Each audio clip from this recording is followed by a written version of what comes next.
Nah, ketika Fatihah itu sebegitu keramatnya, sebegitu topnya, itu setan rapat, singkat cerita itu yang tadi dipimpin oleh iblis yang sedang terkapar apa? Terus sekali obatnya nggak ada, cuma dia shock karena ada surat yang turun yang melafatkan itu pasti selamat dari apa? Neraka. Nah ini gimana saran Anda? Sarannya adalah bikin orang-orang itu lupa, tidak baca Fatihah. Nah ini rapatnya iblis. Idzabu wajtahidu hatta tufilu qulubahum hatta la yaqulu hadhihi surah. Kala yuksiru qira'ataha wa la yakunu lahum ajrun wa thawabun bal yakunu lahum adzabun wa iqabun. Kemudian yang terakhir saya beri ijazah tentang Al-Fatihah ya, karena ini surat yang populer. Kalau saya ijazahi Quran 30 juz pasti sampean nggak hafal. Atau ijazah surat Baqarah, kalau mau Baqarah mau. Ijazahi surat Baqarah mau 2 juz setengah. Mau Mas Asep? Ya Fatihah aja yang gampang ya. Nah, ya kulhu Fatihah ini paket ringan ini. Tapi pahalanya apa? Besar. Ini beda ya, artinya selama ini mungkin Anda baca tapi monoton ya. Tapi ini saya bacakan teks aslinya tentang istilahnya itu mazaya itu kelebihannya Fatihah. Saya baca Arabnya dulu, nanti ini terakhir ya, ijazah tadi kan saran-saran umum tentang sosial. Ya pokoknya jadikan kebaikan itu punya nilai sosial yang baik lah. Jadi nanti orang yang nggak amanah nggak laku, ya calon bupati, gubernur, presiden yang nggak amanah juga nggak laku. Begitu juga kiai yang tidak amanah juga nggak laku, suami yang nggak amanah juga nggak laku, istri yang nggak amanah juga. Sehingga kebaikan ini jadi nilai sosial yang dalam tanda kutip sudah keniscayaan. Yang diinginkan Allah itu seperti itu, bukan kebaikan yang dipaksakan karena kekuatan negara. Maksudnya kalau bisa kebaikan itu tidak usah dipaksakan. Memang satu apa ya, sudah satu kebutuhan. Kayak cerita-cerita di negara maju itu, bahkan apapun jatuh itu nggak ada yang ngambil apa itu. Makanya gambarannya Mekah Medina kan gitu kan, barang jatuh nggak ada yang berani apa ngambil itu, saking sudah jadi sistem. Nah, sehingga banyak negara di Eropa itu yang sampai nggak punya tentara, nggak punya polisi karena kebaikan sudah. Nah kita kan masih capek, polisinya aja capek, apalagi masyarakatnya, karena ya apa ya, kebaikan itu belum jadi nilai apa bersama. Nah kita selain ditopang negara, ada polisi, ada tentara, itu kita usahakan kebaikan itu jadi nilai apa bersama. Ya, tadi wa'tamiru bainakum bima'ruf. Dan kita punya reputasi yang bagus dalam bab ini. Saya masih ingat kecil saya itu yang jilbaban hanya keluarga kiai. Sekarang rata-rata masyarakat itu jilbaban. Dulu yang sekolah SMP, SMA itu jilbaban kadang dulu malah dilarang ya, harus sama seperti itu seragamnya. Sekarang sudah boleh dan nyaman. Lama-lama yang dapat simpatik ya yang pakai pakaian model tertutup seperti itu. Lama-lama gamane cara wong golek mantu ya golek yang seperti itu daripada yang blodor. Lama-lama jadi nilai bersama. Ya ingin saya seperti itulah. Di terminal juga sama. Orang mau makan cari warung yang kelihatan ada ayat kursinya, pakai jilbab, atau paling tidak dia nggak mungkin lah nyuguhkan yang tiren atau yang haram. Akan ada garansi sosial, ada apa? Ada garansi apa? Sosial dengan penampilan yang soleh itu kan, masa iya nyuguhkan oposan babi gitu misalnya itu. Jadi nilai sosial itu harus, ya tadi harus benar-benar jadi nilai. Sehingga negara biar gak capek-capek. Polisi juga gak capek kan, karena tugasnya orang Jawa mau ngawat-ngawati tok, tapi sudah tidak perlu tegang karena kebaikan sudah jadi nilai apa bersama. Ya, ingat-ingat ya ayatnya tadi, wa'tamiru bainakum bima'ruf. Jadi kebaikan itu harus jadi nilai bersama. Iktimar itu menjadi urusan bersama. Makanya kalau kita rapat besar disebut apa? Muktamar.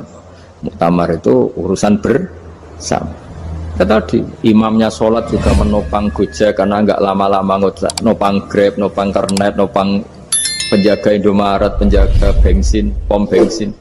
Nah dia hanya punya waktu 5 menit terus imamnya baca Baqarah kan. Iya imamnya mursyid, mungkin dia tambah lama tambah dapat aplaus dari muhibbinnya, tapi makmumnya Dia tambah lama tambah dapat penghormatan dari pecintanya, tapi kitanya wah khusyuk wali kan, dia dapat status naik lah. Kita yang sudah tidak ikut jadi wali diganggu apa pekerjaannya. Kalau ada imam seperti itu sampai mufarokoh saja, niat ya Allah sampai sini saja, saya makmum orang itu, silakan orang itu punya urusan sendiri dengan jenengan, ya sudah, atau salib saja apa. Ya, itu boleh kalau dalam fikih namanya apa, mufarokoh. Mufarokoh itu niat, tapi kamu jangan langsung selonong mufarokoh, niat dulu pamit sama Allah bahwa sekarang mau mufarokoh. Ya, tapi ya jadi sholat yang aneh kan, imamnya masih rukuk, kamu terus sujud, terus apa-apa selesai ya.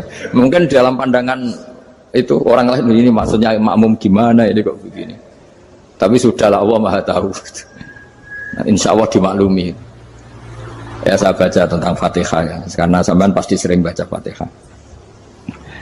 Supaya apa sekaligus jadi jimat lah gitu. Jadi kalau kamu sering di jalan-jalan yang mungkin sepi, atau mungkin kan tidak semua teman Grab itu nasibnya bagus, yang di Semarang Jogja, mungkin yang di Kalimantan di Papua kan ada yang 10 kilo gak ketemu rumah, ya kan, ya lihat di TV itu kan kasihan kan, sudah 10 kilo gak ketemu rumah, penumpangnya kewekar preman tuh kan, ini makan orang enggak kan, kan ujiannya dua.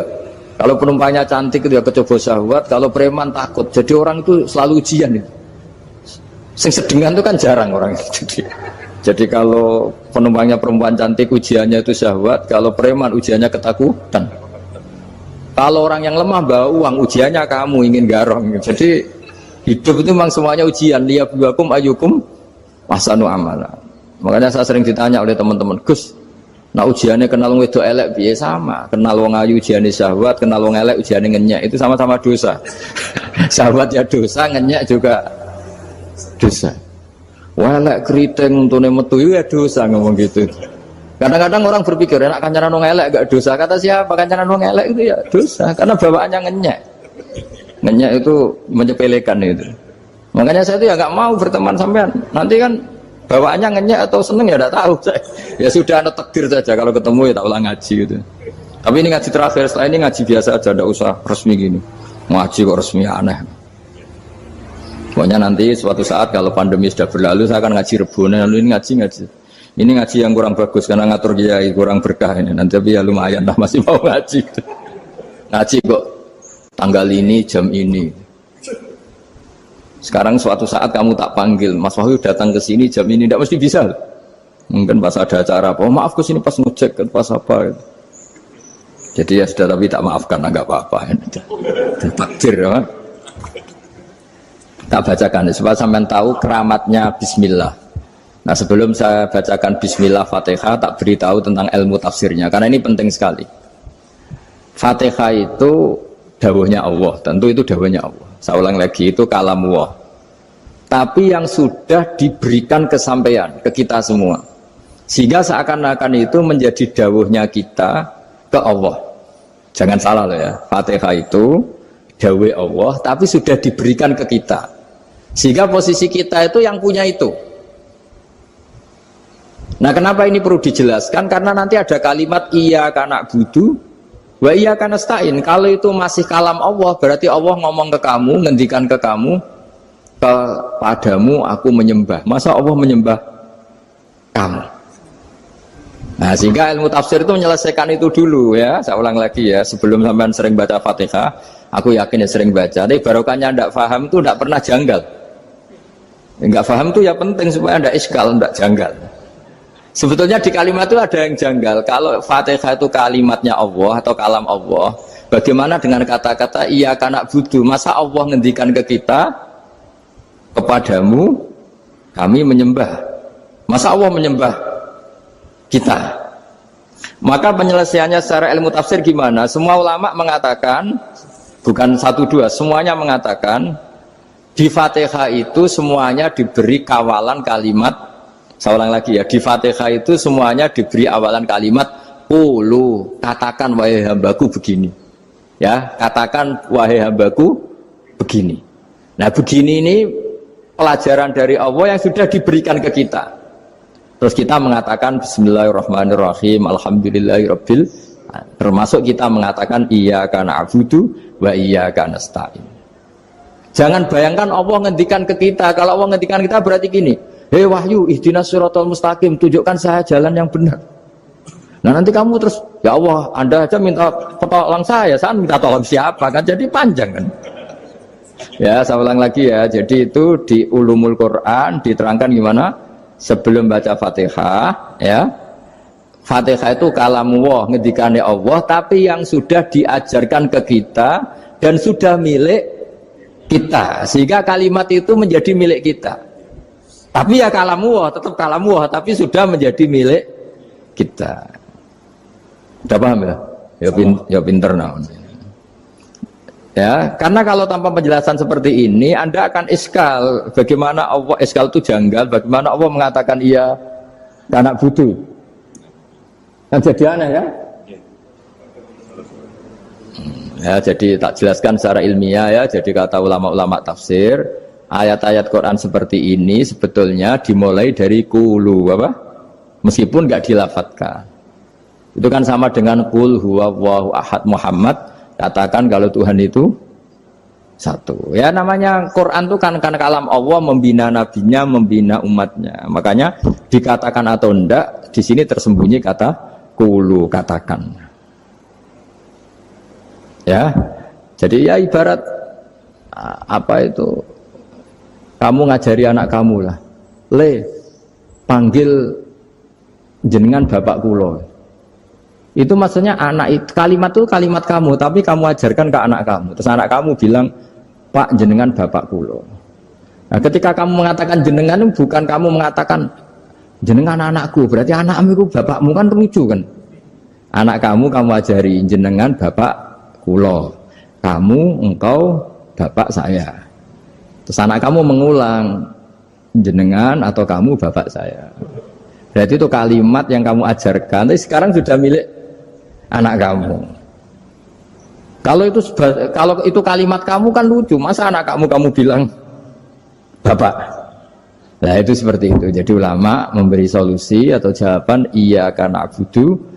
Ya itu sebelumnya ada kata-kata qulu, katakan wahai hambaku, hubungan kamu dengan saya adalah katakan iya karena na'budu wa iya karena nasta'in.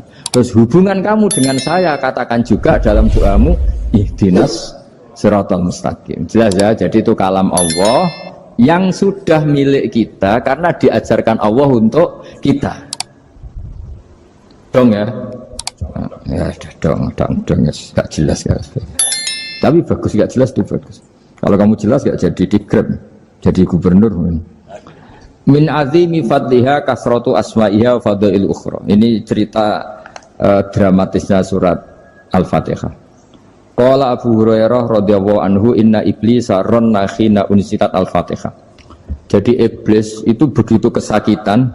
Ini kitab Abu Abul Farad karangannya Sayyid Muhammad Alawi, juga kutipan dari beberapa kitab. Yang jelas beliau sendiri juga ngutip dari beberapa riwayat di beberapa hadis, halaman 123. Ketika Fatihah turun itu iblis kesakitan, kayak orang sakit gigi lah, tersiksa sisanya karena turunnya surat apa? Al-Fatihah. Artinya kalau Anda baca Fatihah dijiwai, maka Anda melemahkan setan, melemahkan iblis. Wa qala Mujahid khina unzilat Fatihatul kitab ronna fastama indahu asyayatin. Jadi ketika Fatihah itu turun, iblis itu terkapar lah kira-kira, sampai dijenguk banyak setan. Jadi kemana di ICU lah kira-kira gitu kalau sekarang itu, entah COVID entah enggak tahu, pokoknya di ICU sampai dijenguk banyak setan. Enggak tahu bawa apa enggak tahu, pokoknya dijenguk banyak setan. Ono yang nyangoni karena ini apa? Ketuanya apa? Pingsan, sakit. Jadi iblis itu sakit sampai dijenguk anak buahnya setan-setan. Ya semoga kalian semua tidak kenal setan. Kalau kenal berarti teman, apa? Wa qalu misla dzalik wa qala lahum laisa mimma taquluna syai'un walakin unzilat suratun laisa ajru qailiha illa an harramahu alaihi nar jahannam. Saya ini bukan sakit fisik, kata iblis. Kamu tidak usah jenguk saya, datangkan dokter terbaik, tidak usah. Saya ini tidak sakit fisik. Saya ini sakit karena ada surat yang diturunkan, yang pahala yang melafadzkan surat itu pasti selamat dari neraka. Padahal misi terbesar saya ini supaya manusia masuk neraka. Sekarang punya tamengnya. Wah pusing kan? Ya seperti orang lah, goda sampean ternyata sampean setia, itu kan pusing. Nah ternyata tidak setia, itu yang akhirnya ribet kan itu. Jadi iblis itu cita-cita terbesarnya kan semua orang itu masuk neraka. Nah sekarang turun satu surat yang gara-gara surat itu siapapun yang baca dijamin selamat dari neraka. Jadi walakin unzilat suratun laisa ajru qailiha illa an harramallahu alaihi nar jahannam. Karena jadi dia shock lah, kalau orang di Jawa itu bilang shock. Aduh sial nasib saya ini umat nggak bisa saya goda lagi karena punya tamengnya tadi punya. Qadba tolakai dukum mamakrukum. Rekayasa kalian sekarang itu tidak ada gunanya semua. Nah, ini alhamdulillah di Indonesia kelihatan kan banyak yang miskin, banyak yang susah. Tapi selagi mereka masih sholat, itu keinginan mencari halal itu masih tinggi. Kayak apa kita di tengah kota, jauh dari anak istri, jauh dari tetangga. Biasanya kalau orang jauh dari anak istri, tetangga kan sakar PDW. Tapi yang soleh masih banyak, sudah jauh dari keluarga tetap lurus. Loh, kalau yang dekat lurus kan wajar, konangan wong akeh kan. Ini sudah jauh masih lurus. Nah ini nggak lepas dari barokahnya surat apa? Surat Fatihah tadi. Jadi karena ada surat yang menjamin pelafalnya atau qailiha terbebas dari api neraka. Wa qalat as-sayatinu lahu is ayyusai'in ta'muruna ya maulana. Faqala lahum idhabu wajtahidu hatta tukhfilu qulubahum hatta la yaqulu hadhihi surah. Lalu kita gimana? Jari para setan begitu. Lalu kita gimana? Terus kata iblis, sudah bikin mereka lupa sehingga tidak baca lagi. Selagi masih baca kita pasti keok. Jadi kalau sampean sudah jarang baca Fatihah itu berarti sudah bagian dari kemenangan apa? Iblis. Jadi kalau sampean sudah jarang baca Fatihah itu berarti bagian dari kekalahan Anda, kemenangan iblis. Masih sering baca? Berapa kali? 5 kali sholat. Dan sama lagi. Ya, kalau ngajarin itu juga selain itu juga. Kok 5 kali dok itu? Berarti pas sholat fardu dok itu? Enggak 5 kali itu mendingan itu 17. Kamu itu ngitungnya jangan 5 ini. 5 waktu saja. 5 waktu itu berarti lumayan kan? Berapa? 17 ya? Iya. 17 ya? Ya 17, tapi kalau makmum tuh sering separuh kan, apalagi makmum terawih. Ya kan? Makmum terawih itu bacanya Fatihah ada yang sempurna enggak ya? Ya enggak lah. Baru alhamdulillah rabbil alamin mampu ruko ikut ruko gitu. Makmum kan yang terawih lah Mas. Kalau terawih jarang sempurna ya. Fatihahnya itu. Kan imam sudah ruko, kamu bacanya Fatihah sampai mana tuh? Baru setengah ya. Ya paling pas terawih aja kan enggak sempurna ya. Apalagi kalau imamnya sing kilat tuh, waduh malah. Nah ketika Fatihah itu sebegitu keramatnya, sebegitu topnya, itu setan rapat, singkat cerita itu yang tadi dipimpin oleh iblis yang sedang terkapar apa? Terus tadi obatnya nggak ada, cuma dia shock karena ada surat yang turun yang melafatkan itu pasti selamat dari apa? Neraka. Nah ini gimana saran Anda? Terus sarannya adalah bikin orang-orang itu lupa, tidak baca Fatihah. Nah ini rapatnya iblis. Idhabu wajtahidu hatta tufilu qulubahum hatta la yaqulu hadhihi surah. Kala yuksiru qira'ataha wa la yakunu lahum ajrun wa thawabun bal yakunu lahum adzabun wa iqabun.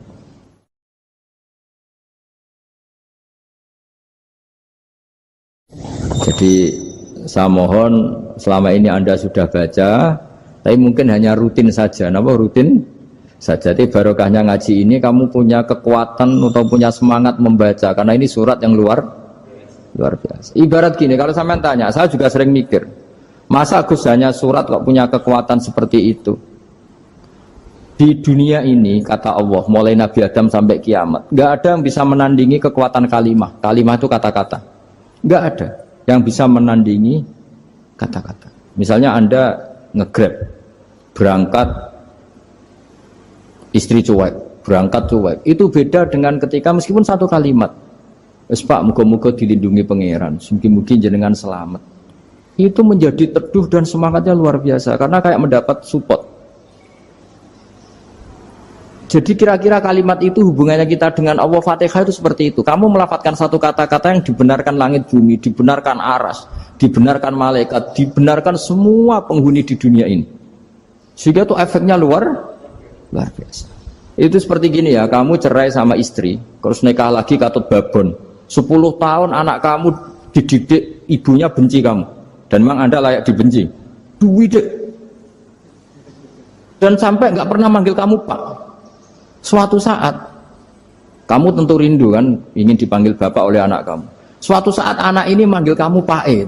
Itu senengnya bukan main, hanya sebuah kata-kata. Makanya kadang-kadang orang itu tanya sama kiai, ijazah lafadz ini gunanya apa sih?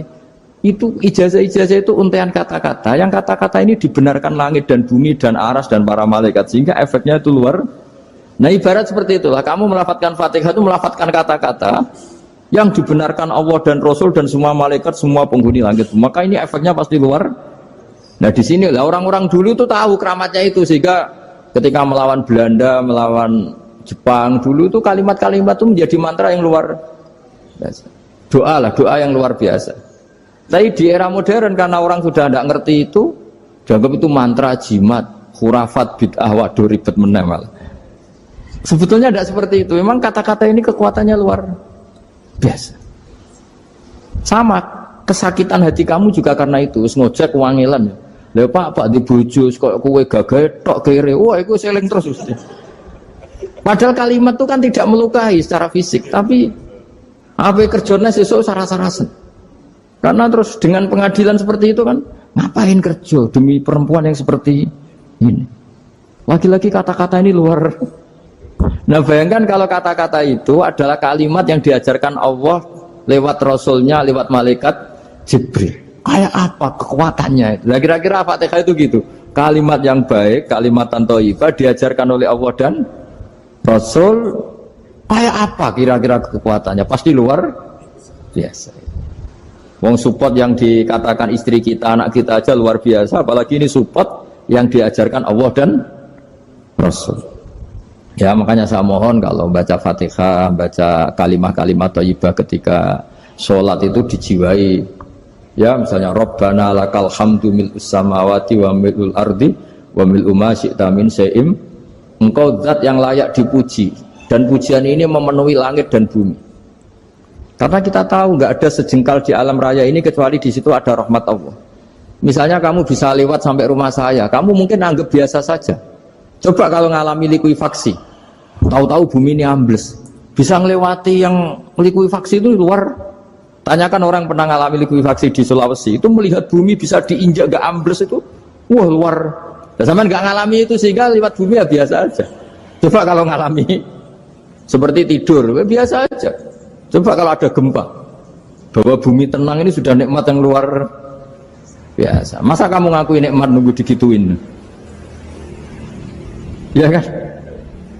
Nah, makanya baca Fatihah dijiwai lah, bahwa ini kalimat yang luar biasa. Nah, saya teruskan ya.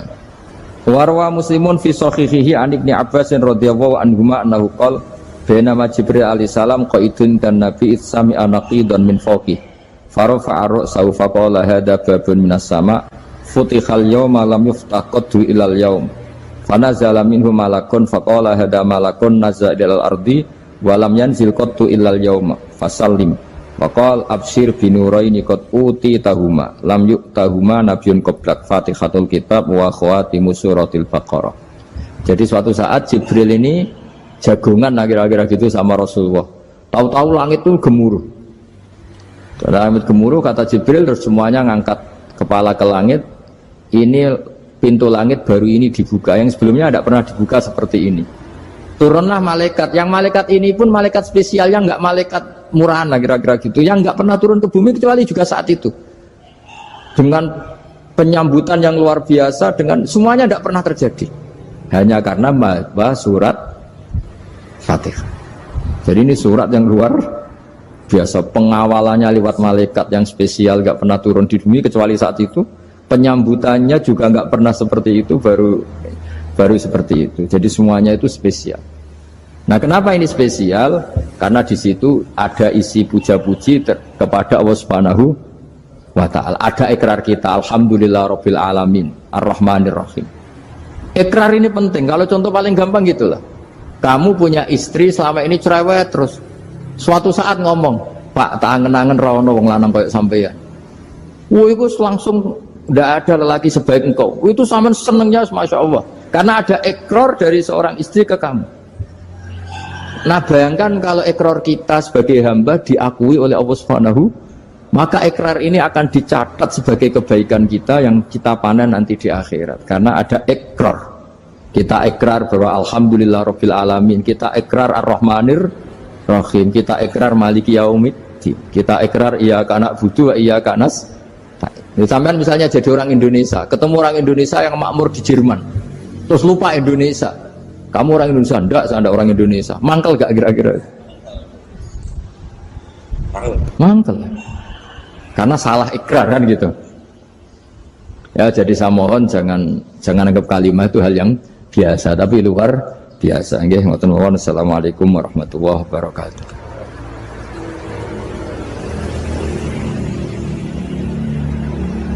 Saya berkali-kali kampanye di mana-mana lah, kampanye dan menganjurkan.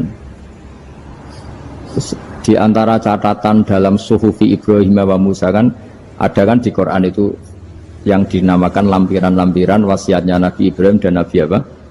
Musa. Itu di antara catatannya begini. Orang yang punya akal itu adalah orang yang bisa menikmati sesuatu yang baik. Misalnya gini, contoh gampang gini. Kamu punya anak pertama atau punya anak yang masih kecil, itu gendong tuh senangnya bukan main. Melihat anak sehat tuh senangnya bukan main. Mungkin saat itu banyak orang yang sedang maksiat dengan perempuan nakal atau dengan teman-teman nakalnya, yang nganggap seperti itu tidak nikmat. Tapi andekan ini ditimbang ya ditimbang. Yang maksiat tulan, misalnya paling ukuran bahagianya itu 70%. Tapi yang ini, yang nimang anak baru lahir atau masih kecil, corong Jawa ngeloni anak, bisa saja bahagianya itu sampai 100%.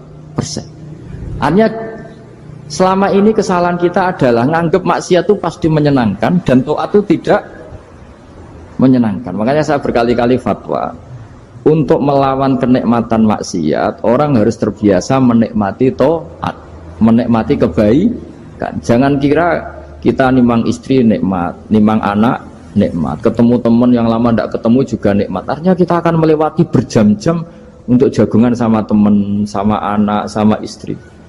Dan itu harus kamu nikmati supaya mengganti tidak berkebutuhan nikmat yang lewat jalur maksiat. Jadi saya mohon sarana-sarana yang menyenangkan itu, yang taat itu kita maksimalkan. Makanya bapak saya itu sering pesen, kowe nak ngaji sing guyon, sing seneng. Nganti wong maksiat itu karena cari kesenangan. Coba kalau kesenangan itu sudah didapatkan saat taat, maka tidak butuh lagi kesenangan yang berbentuk maksiat. Makanya orang-orang wali dulu kalau sudah sholat itu gak bisa berhenti karena merasa nikmat. Makanya Nabi pernah ngendikan wa qurratu aini fi sholat, nyaman saya itu kalau sedang sholat. Sekarang ditagih kan, nah zaman rukun kan gak ditagih, nah tukaran kan di. Terus kita jadi kiai bingung. Jare sing ngutangi kon 7 juta, mergo pedet dihitung. Jare sing utang, murian mau 3.000, Gus. 3.000 untuk pentol, siomen. Udah tak bantan teng karep kula. Sing utang seneng 3.000, sing utangi seneng 7 juta. Lah saiki bareng, ya nek ngono sawur pedet ta mending ngono. Pedet apa, Gus? Sisi tok milih pedet limusin. Sisi tok milih pedet biasa, ngu dhisik pedet biasa. Lah ya pedetku biasa iku cara ora mbok utang, wis ndek anak putu.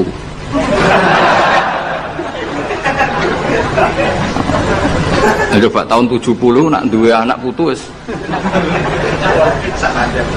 Oh luas kok ndek. Coba. Tapi jare sing utang, lah anak mati. Coba kalau kamu jadi kiai itu coba mau apa coba? Mulane wong dadi kiai iku berat-berat itu. Ora berat sih, konsultan hukum itu sampean dadi pengacara, menang ra menang nak sing kelas Jakarta itu 1 miliar. Nak kelas kabupaten cek 5 juta. Dadi kiai gak salam templek 20.000 taruhane swarga neraka. Wong desa paling salam templek 50.000 20.000. Takokane nek dijawab kliru swarga. Ane kula anggere dalu sing rayu pangeran Gusti wis pantese kula mlebu swarga. Wong ora melok utang kok melok mikir. Murwet. Wonten tiyang setengah demenan, setengah nikah niki lapure mbek kiai. Wonten rondo ku ayu. Wis rondo ayu ning ndi menarik sunnatullah. Dirabi tiyang. Dirabi tiyang di masna lah, sirri. Suatu saat rondo iki wis ora seneng mbek sing lanang. Jare rondo iki muni wis dipegat. Sing lanang digoleki wis ora ono. Ketoke ya rong megat. Nah cara hukum itu kan terus kene dadi kiai melok bingung. Bingungnya itu nak merodone ayu kita tambah bingung meneh, kita rabi ta ora malah bingung meneh. Nah, ora mboten bingung hukume, nak iku ora kowe selera-seleramu. Enggak, kula mboten kepikiran. Bingungnya gini, kita ini kan menghadapi dua hukumnya Allah Ta'ala. Nak delok tolak dan ndak tolak, berarti cara al-aslu adamuhu. Berarti kalau mungkin tolak, mungkin ndak, pilihannya tidak tolak, karena al-aslu adamut tolak. Tapi kalau melihat al-musaddaq fil uqud itu biqauli arbabiha atau qaulu arbabiha. Padahal ini perempuan ini mengklaim sudah ditolak. Pertanyaannya, wilayah tolak itu tidak milik perempuan. Kita harus mengkonfirmasi sama lelakinya karena yang punya wilayah tolak itu lakinya saya bisa dihubungi. Pernah bisa tak hubungi tak tanya, "Kang, bojomu pegat ta urung?" "Urung lek Gus, lumayan gue cadangan." Pusing meneh kan. Dilaporane KUA ora resmi. Coba kira bingung itu tiga. Ngukumi salah neraka. Ngukumi bener orang melok ngeloni. Wih jajar gak pusing. Kan orang nuntungi. Salam tempel mau 20.000 ibu. Lho kira rasane dadi kiai. Akhirnya kalau nak ketemu sing lanang tak wamon. Kowe nak kepengin ra mlebu neraka, nak megat-megat nak ora-ora.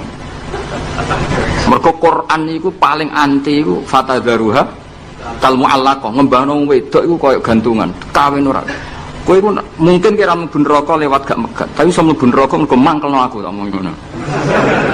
Aku dongaku rapati mandi lah, tapi nak ndongak mlebu neraka, kowe mlebu neraka ketoke mandi om. Mangkel Allah. Ya mun kes apa gate ben jelas aja ben jelas. Karena ngel-ngel orang juga. Makanya Allah itu anti betul kalau ada orang lelaki menggantung perempuan. Di antara pantangan yang diajarkan apa? Fala tamilu kullal maili fatadzaruha kal mu'allaqah. Karena dia ini mau butuh cadangan ngono. Nak lagi nenengan mbek bojone kok ndek alternatif. Mergo si wong iki zina moh, tapi kalong jatahe biologis ya moh. Wis ngono-ngono kan urusanmu. Aku sing pusing, mesti ditakoki hukume ya. Lah bolak-balik enak kiai sing terkenal gak ngalim ra ono wong takok. Mau wong rono dukun mandi ra mandi ngekeki ning ngarep. Penak ndi dadi kiai hukum mbek kiai dukun. Kiai dukun kan mandi ra mandi mukadimah segula 2 kilo. Nak mandi ditambahi, nak ra mandi gak ditarik. Aman kan? Mak kiai hukum ora. Ngomong halal haram wis repot. Nak salah neraka. Bener 20.000. Terus banget. Nane kula sering rayu pangeran Gusti, kula nu pantese mlebu swarga men. Salah kula kathah las, pokoke pantese mlebu swarga. Jadi mboten urusan GR mboten, jenengan pantese ulama mlebu swarga. Yo repot. Pemene urusan kawin, riba. Karena kita ngadepi hukum sing rubahnya itu Masya Allah. Ya kayak tadi misalnya kue anut uang itu tidak turun. Darani goblok. Wong gladak kula yang sekarang dinyang wong 200 juta sekarang itu. Itu dulu buyut saya kata ibu tukune mau 700 rupiah. Karena uang dulu kan ono sen, di bawah sen ada lagi, di bawahnya lagi ada lagi. Jadi 700 rupiah itu. Nah saiki misalnya gladakku tak dol 700 rupiah. Iku nggo tuku gentenge tok ya ora cukup. Makanya kita ini jadi bingung kan kalau ngukumi utang piutang di masa lalu itu dikrus pakai apa? Ada ulama yang mengatakan dikrus pakai emas. 700 rupiah zaman itu kalau digramkan dapat berapa gram? Ya memang itu paling gampang. Sampai sekarang ya kita pun seperti itu. Misalnya Makanya untungnya pangeran itu luar biasa ya. Perangkat itu tetap ditetapkan sama Allah. Misalnya gini, ada orang konflik utang piutang di depan saya. Tak takoi pedet zaman itu regine pinten, Mbah. Zaman itu 700 Gus atau 3.000. Ya sudah kita tanya di apa itu? Di apa sajalah tanya yang ahli-ahli emas itu tahu. Zaman itu 700 rupiah atau 3.000 dapat emas sekian gram. Mau tidak? Jadi Allah itu menyediakan perangkatnya. Galah kalau nu kathah kanca akrab sing bakul emas. Jadi kalau nu akhirnya takut. Cek, iku golek referensi emas tahun 70 itu. 3.000 untuk pirang gram. Ternyata ya untuk wakeh. Karena polanya sama, napa? Emas itu kan sama terus sampai ila yaumil kiamat.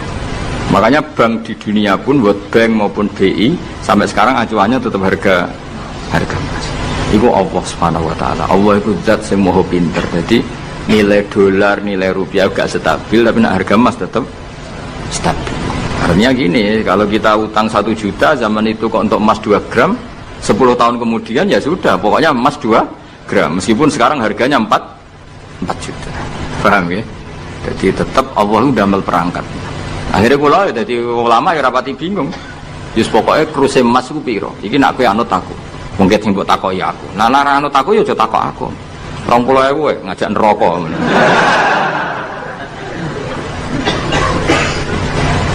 Ya, maksudnya ini masih ngaji ini mboten. Nah, mulane akhir ayat sing turun ku ayat den be ayat riba. Goden yo mari riba, riba iku yo mergo den. Saiki sing utang iku ora masyarakat tok, kiai sak santri-santri yo tukang. Mulane BPKB ini udah pinter-pinter. Nak sekolah do suwi. Apa sedih lu? Ada enggak orang punya motor BPKB-nya di rumah? Ada 10% sak kampungmu. Sekolah pinter lah. Enggak, maksudnya dari satu kampung itu sing BPKB ra sekolah pirang persen? Piro? 0%. Oh, no. Piro tidak? Ana sedaya iku berarti wong kusur. Ambil guling mesti iku tukang gadekno. Pirang persen Kang Ali? 10 ana. Dari iki ora ono. Jono 10. Ono.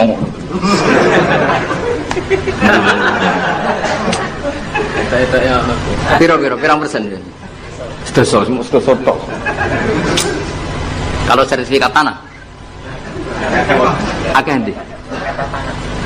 Maksudnya lebih akeh sekolah ya pakai ning omahe.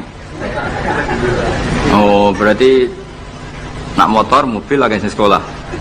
Nah,